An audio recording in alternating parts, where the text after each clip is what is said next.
talk in terms of the other person's interests.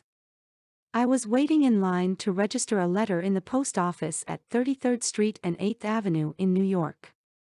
I noticed that the clerk appeared to be bored with the job, weighing envelopes, handing out stamps, making change, issuing receipts, the same monotonous grind year after year. So I said to myself, I am going to try to make that clerk like me. Obviously, to make him like me, I must say something nice, not about myself, but about him.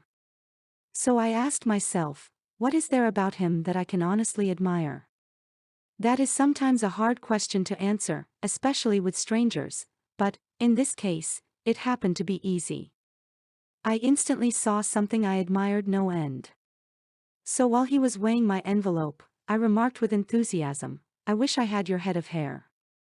He looked up, half startled, his face beaming with smiles.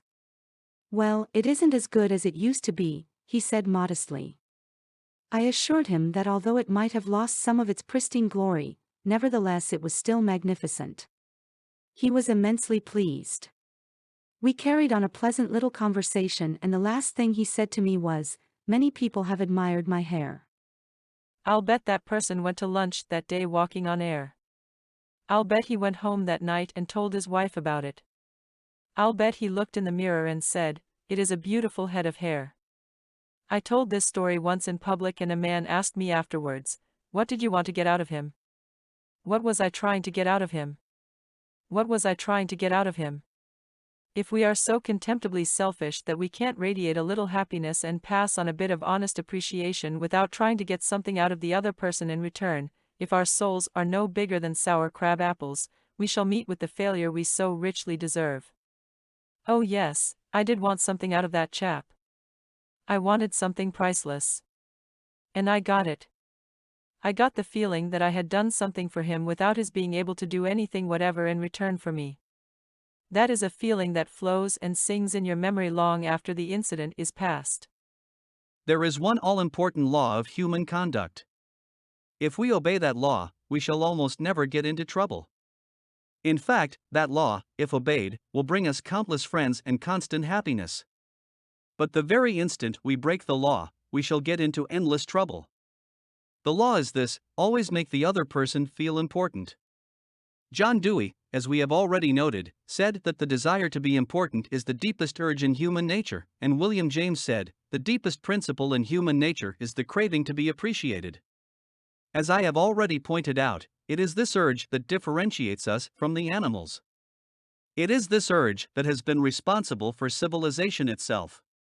Philosophers have been speculating on the rules of human relationships for thousands of years, and out of all that speculation, there has evolved only one important precept. It is not new. It is as old as history. Zoroaster taught it to his followers in Persia 2,500 years ago. Confucius preached it in China 24 centuries ago. Lao Tse, the founder of Taoism, taught it to his disciples in the valley of the Han. Buddha preached it on the bank of the holy Ganges 500 years before Christ. The sacred books of Hinduism taught it among the stony hills of Judea 19 centuries ago. Jesus summed it up in one thought, probably the most important rule in the world: do unto others as you would have others do unto you. You want the approval of those with whom you come in contact. You want recognition of your true worth. You want a feeling that you are important in your little world.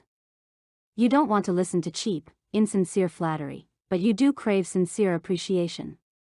You want your friends and associates to be, as Charles Schwab put it, hearty in their approbation and lavish in their praise. All of us want that. So let's obey the golden rule, and give unto others what we would have others give unto us. How? When? Where?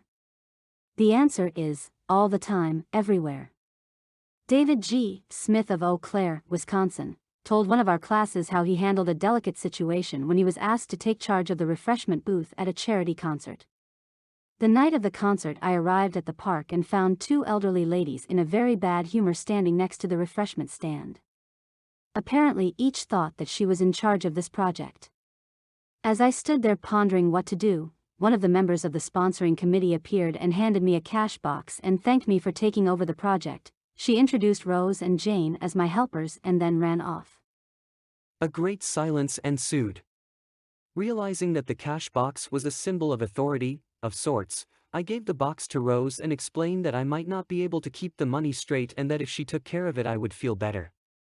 I then suggested to Jane that she show two teenagers who had been assigned to refreshments how to operate the soda machine, and asked her to be responsible for that part of the project.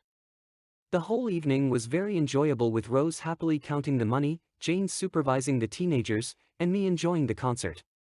You don't have to wait until you are ambassador to France or chairman of the clambake committee of your lodge before you use this philosophy of appreciation. You can work magic with it almost every day. If, for example, the waitress brings us mashed potatoes when we have ordered French fried, let's say, "I'm sorry to trouble you, but I prefer the French fried." She'll probably reply, "No trouble at all," and will be glad to change the potatoes, because we have shown respect for her. Little phrases such as, "I'm sorry to trouble you, would you be so kind as to? Won't you please? Would you mind?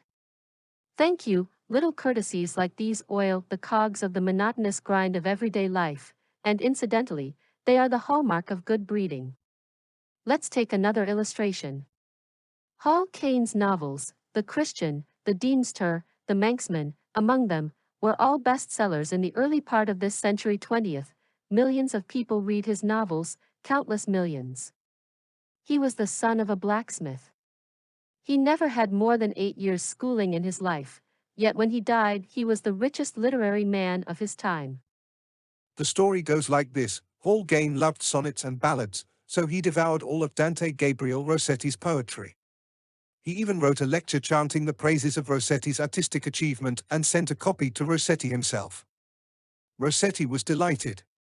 "Any young man who has such an exalted opinion of my ability," Rossetti probably said to himself, "must be brilliant." So Rossetti invited this blacksmith's son to come to London and act as his secretary. That was the turning point in Hall Caine's life, for, in his new position, he met the literary artists of the day.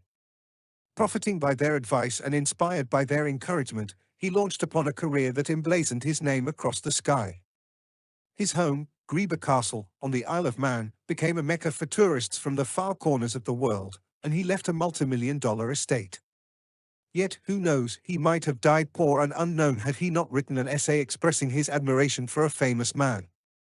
Such is the power, the stupendous power, of sincere heartfelt appreciation.